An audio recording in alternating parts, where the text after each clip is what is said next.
শুধু মেয়েদের চাকরি, ছেলেদের চাকরি নাই। খুবই দুঃখজনক আমাদের বাংলাদেশে। আমরা ছেলেরা, হাজারো ছেলেরা বেকারত্ব নিয়ে ঘুরতেছি, কিন্তু চাকরি হচ্ছে না। দেখতে পাচ্ছেন হাজারো মেয়েদের খালি চাকরি। দেখেন তারা কিন্তু গেট থেকে বের হইতেছে। দেখেন শুধু মেয়ে আর মেয়ে, অথচ হাজারো ছেলেদের চাকরি নাই। এই নিয়ে আজকে শ্রমিকরা সমাবেশ করেছে। দেখেন হাজারো মেয়ের চাকরি, হাজারো ছেলেদের চাকরি নাই।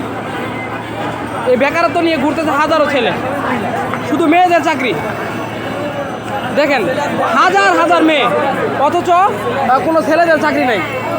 দেখেন হাজারো কিন্তু ছেলে শ্রমিক রয়েছে, তারা কিন্তু চাকরি পাচ্ছে না, বেকারত্ব নিয়ে ঘুরছে। শুধু মেয়ে আর মেয়ে।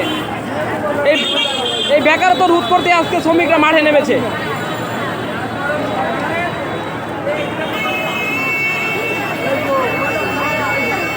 শুধু মেয়েদের চাকরি।